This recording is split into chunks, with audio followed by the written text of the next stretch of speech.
பொதுநலத்தோட இந்த நாட்டுக்காக எவர் தன்னையே அர்ப்பணித்துக் கொண்டு பணியாற்றுகிறார்களோ 1954 முடிவெடுக்கப்பட்டு தான் பாரத ரத்னா அப்படிங்கிற விருது. நம்ம தமிழ்நாட்டை பொறுத்த வரைக்கும் பாரத ரத்னா புரட்சி தலைவர் எம்ஜிஆர் அவருக்கும் அது கொடுத்துருக்காங்க. எனவே பாரத ரத்னா விருது இன்றைக்கு MS Swaminathan, PV Narasimha Rao, LK Advani and Karpoori Das. அதை பற்றி நம்ம பேசலைன்னா தமிழ்நாடு ஒரு பெரிய தலைவரை நினைவு கூறுவதை மறந்து விட்டது என்கின்ற பழிச்சொல்லுக்கு ஆளாயிடும்.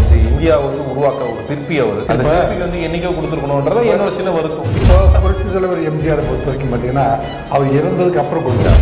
82 ஆண்டுகள் ஒரு பொலிட்டிக்கல் லீடரா முன்னாள் பிரதமருடைய வாஜ்பாயும் இவரும் ரூம்மேட்ஸாக தங்கி இவர் சமைக்க அவர் சாப்பிட வரலாற்றிலே அதிகமான நாட்கள் எதிர்கட்சி தலைவராக இருந்ததும் திரு அத்வானி அவர்கள் தான். ஜவஹர்லால் நேருனா பாக்கெட் நீர் இருப்பார், எம்ஜிஆர்னா எப்படி இருப்பார், ஜெயலலிதாமன்னா எப்படி இருப்பாங்க. கலைஞர் சுதந்திரத்துக்கு பிறகு இந்த ஜவஹர்லால் நேருவும் வல்லபாய் பட்டேலும் இந்திய நாட்டை காஷ்மீர்லேருந்து கன்னியாகுமரி வரை ஒருங்கிணைப்பதற்கு எவ்வளவு பாடுபட்டார்கள். இந்த நாடு ஒருங்கிணைக்கப்பட வேண்டும், இந்த நாடு பாதுகாக்கப்பட வேண்டும், இந்த நாடு லஞ்ச லாவலியங்களுக்கு அப்பாற்பட்டு விளங்க வேண்டும்.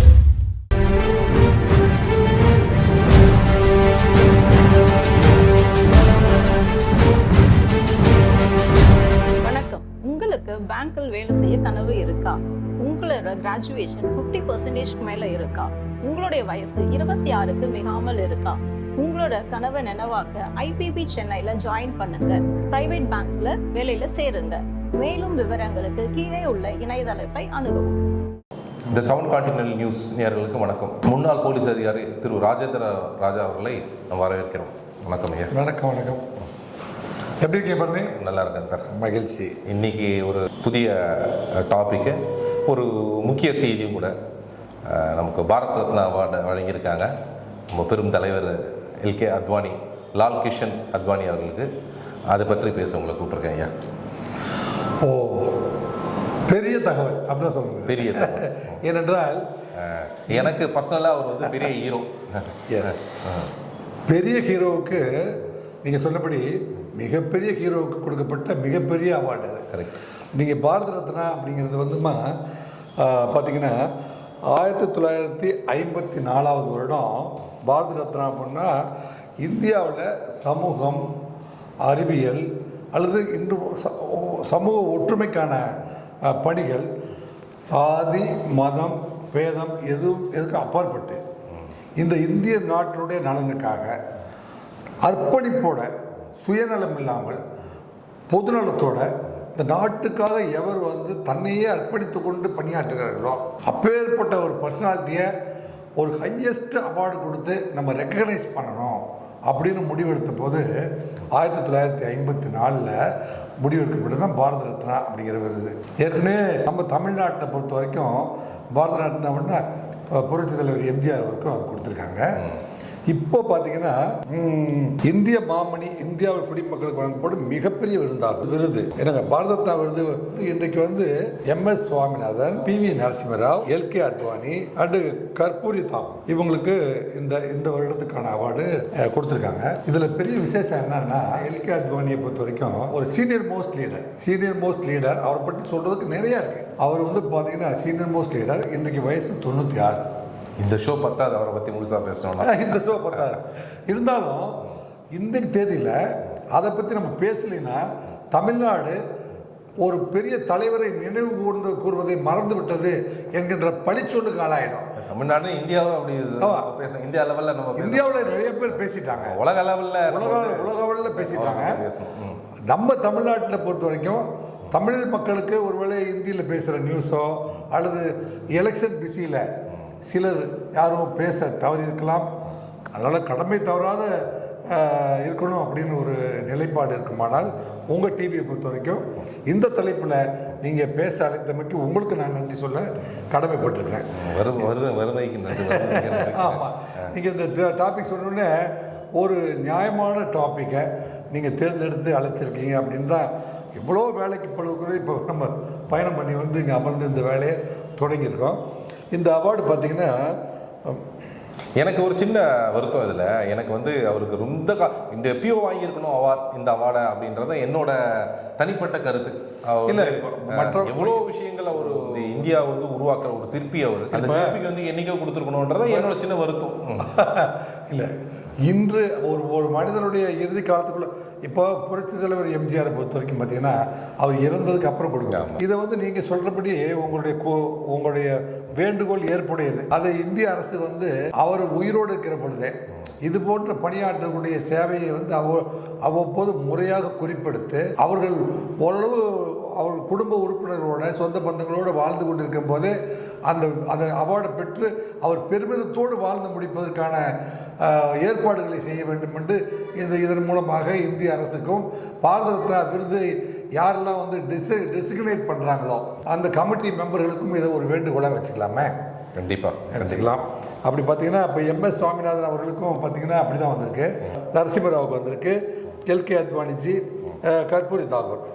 இப்படி இந்த இதில் விசேஷம் என்னென்னா நீங்கள் சொன்னபடி அவருக்கு ஏஜ் ஆனதுனால பாரத பிரதமர் திரு நரேந்திர மோடி அவர்கள் பிரசிடென்ட் ஆஃப் இந்தியா திருமதி திரௌபதி முர்மு அவர்களை போய் அவங்க அத்வானி LK அவர்களுடைய வீட்டுக்கு போய் அவருடைய வயது மூப்பின் காரணமாக அவரை ஒரு நல்ல நாகரிகமான இருக்கையில் அமர வச்சு இவங்க நின்றுட்டு யார் திரௌபதி முர்மு நின்றுக்கிட்டு வாஜ்பாய் இவர் நம்ம பாரத பிரதமர் திரு நரேந்திர மோடி அவருக்கு அருகில் உட்கார்ந்து இவங்க அந்த அவார்டை வந்து கழுத்தில் அணிவிக்கவும் பிரதமர் கைத்தட்டவும் அது வந்து அவருடைய இல்லத்தில் நடந்துச்சு. மற்ற யாருக்குமே கிடைக்காத ஒரு மிகப்பெரிய மரியாதை என்று நம்ம கருத வேண்டும்.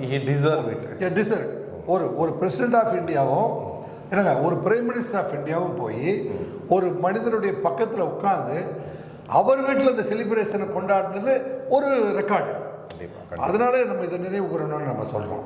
ஏன்னா இப்போ இல்லைங்களா, அப்போ அது மட்டுமல்லாமல் இந்த இந்திய கவர்மெண்ட்டில் இருக்கிற முக்கியமான மந்திரிகள் மற்றும் எழுத்தாளர்கள் போன்றவெல்லாம் ஒரு குறிப்பிட்ட மதிப்புமிக்க பொறுப்பாளர்கள் எல்லாம் கூட்டிகிட்டு வந்து LK அத்வானி அவர்களுடைய வீட்டில் வந்து அமர வைத்து அவருக்கு அந்த விருது வழங்குகின்ற பொழுது அத்தனை பேரும் வந்து அதை பாராட்டக்கூடிய நிகழ்வுகளையும் அங்கே ஏற்பாடு பண்ணியிருந்தாங்க. இது எனக்கு தெரிந்து இந்திய தலைவர்களுக்கு மற்ற எந்த தலைவருக்கும் அமையாத ஒரு சிறப்பு விருது என்றே நம்ம கருத வேண்டும். அந்த விதத்தில் இப்போ இவருடைய என்னதான் அப்படி சேவை செஞ்சார் அப்படின்னு நம்ம பார்க்க போனால் 1927 அப்போ வந்து சுதந்திரத்துக்கு முன்பு பார்த்தீங்கன்னா பிரிட்டிஷ் இந்தியாவில் இருக்கப்போ கராச்சியில் வந்து இவர் வந்து 1927 ஒரு இந்து குடும்பத்தில் பிறக்கிறார். இந்து குடும்பம்னா இந்திய குடும்பம், இந்திய கலாச்சார வழி வந்து இந்து குடும்பம் அப்படி நம்ம வச்சுக்கலாம். அப்படி அவங்க பிறந்து அப்புறம் அதன் பிறகு இவங்க வந்து மைக்ரேட் ஆகி இந்தியாவுக்கு சுதந்திரத்துக்கு பிறகு இந்தியாவுக்கு வந்துடுறாங்க. இந்தியாவுக்கு வந்து இந்த தேச பிரிவினையின் போது ஏற்பட்ட பிரச்சனைகளெல்லாம் அந்த சின்ன வயசுலேருந்தே பார்க்கிறார். தேச பிரிவினையின் போது ஒரு மதத்தின் அடிப்படையில் அல்லது இந்த நிலம் எங்களுக்கு தேவைப்படும், இந்த நிலப்பரப்பு எங்களுக்கு சொந்தமானது அப்படிங்கிற ஒரு மிகப்பெரிய எந்தெந்த மக்கள்லாம் எங்கே வசிக்கணும், அப்போ யாருக்கு எந்த மண் உரிமையானது அப்படிங்கிறதெல்லாம் நடந்துட்டு இருக்குது பார்த்தீங்களா. அதையெல்லாம் வந்து கண்ணுடுறார். தன்னுடைய 14 வயதிலேயே வந்து ஜனசங்கத்தில் வந்து சேர்ந்துறாரு. தன்னுடைய அரசியல் வாழ்க்கையை வந்து 14 வயசுலேயே வந்து நாமும் இந்த மாதிரியான பிரச்சனைகளை வந்து எதிர்கொள்வதற்கு அல்லது இந்த பிரச்சனைகள்லாம் முடிவு பெற்று தருவதற்கு தன்னையும் இணைத்துக் கொள்ள வேண்டும் என்று தன்னுடைய 14 வயதிலேயே வந்து இந்த நாட்டுக்காக தன்னை இணைத்துக் கொண்டவர் தான் LK அத்வானி அவர்கள். எனவே இன்றைய தினம் நாமும் அவரை வந்து நினைவு கூர்ந்து பாராட்டி அவர் கொடுத்த விருதை வந்து கௌரவப்படுத்த வேண்டியது நம்மளுடைய கடமையாக இருக்கிறது. அந்த அடிப்படையில் தான் நம்ம LK அத்வானி கொடுத்த பாரத ரத்னா விருது பொருத்தமானது. தன்னுடைய பாருங்க 1996 ஆண்டில் 14 வருஷம் தான் அவர் வந்து எழுதுனா. அப்போ எத்தனை வருஷம்? 82 வருஷம். 82 வருடம் ஒரு மனிதர் வந்து பொலிட்டிக்கல் லீடரா 82 ஆண்டுகள் வந்து ஒரு பொலிட்டிக்கல் லீடரா 82 ஆண்டுகள் தன்னை அரசியலில் ஈடுபடுத்தி கொண்டவர் அப்படின்னு நீங்கள் சிந்திச்சு பார்த்தீங்கன்னாவே உங்களுக்கு தெரியும். இவர் போன்ற வேறு யார், திரு வாஜ்பாயையும் இவர் கூடவே பயணம் பண்ணியிருக்காரு.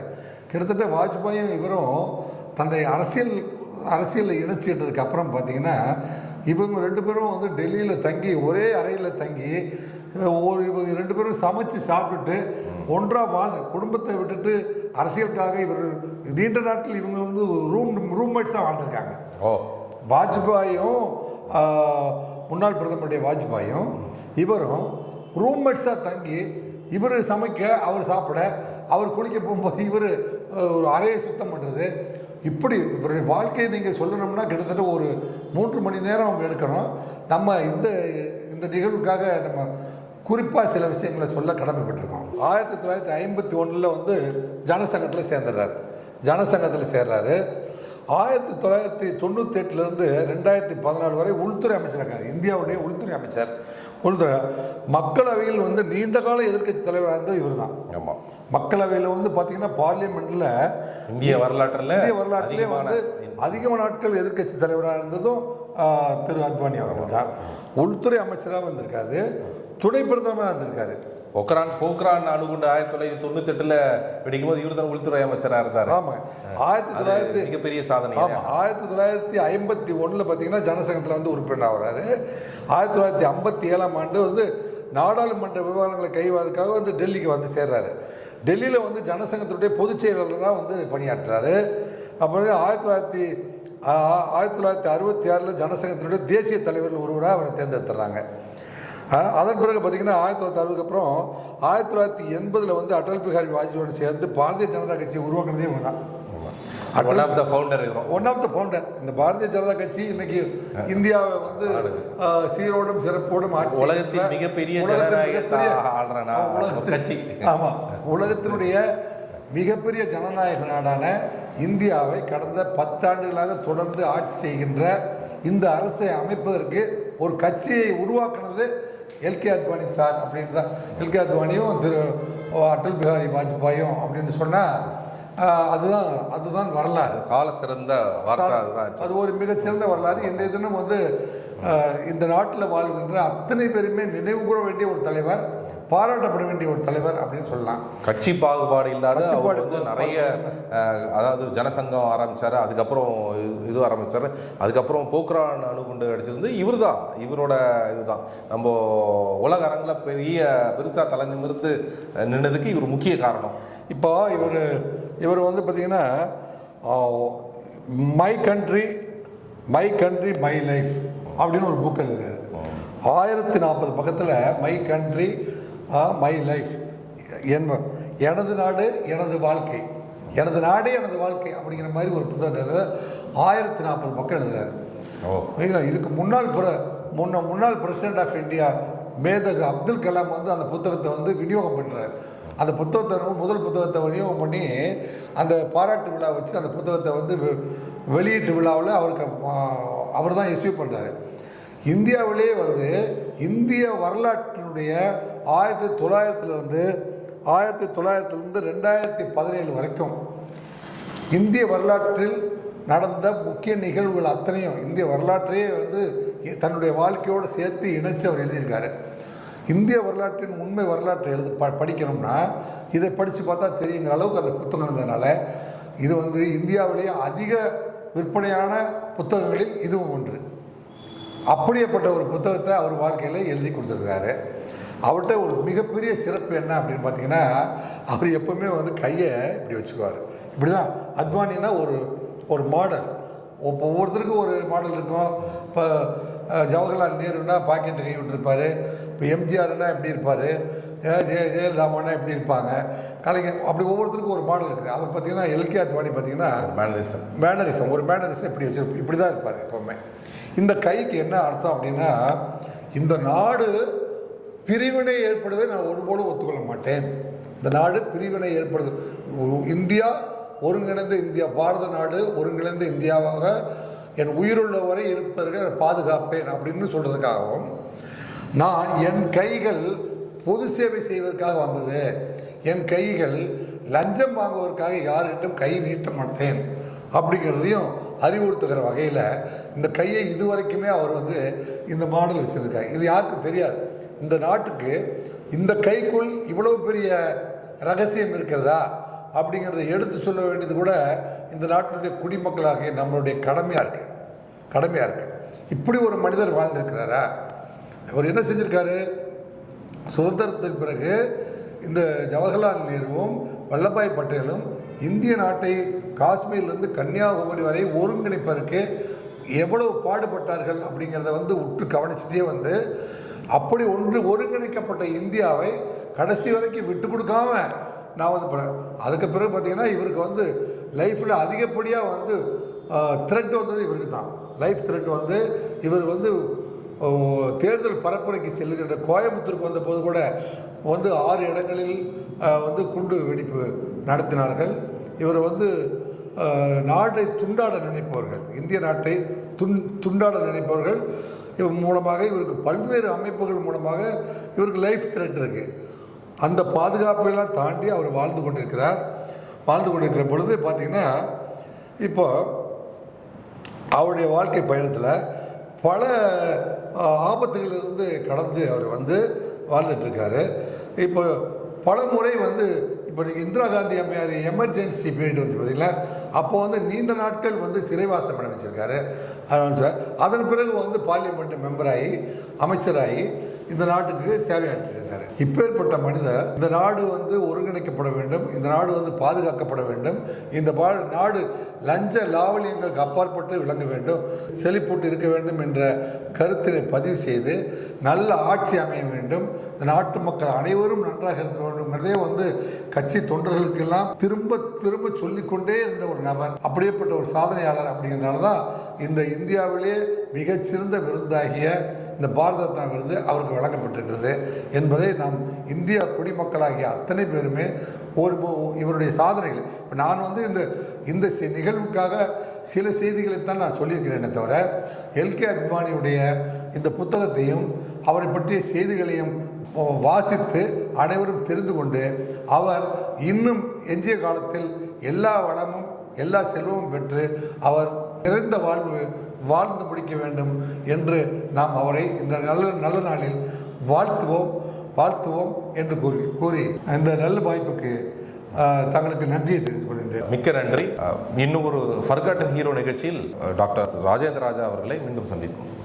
மிக்க மகிழ்ச்சி.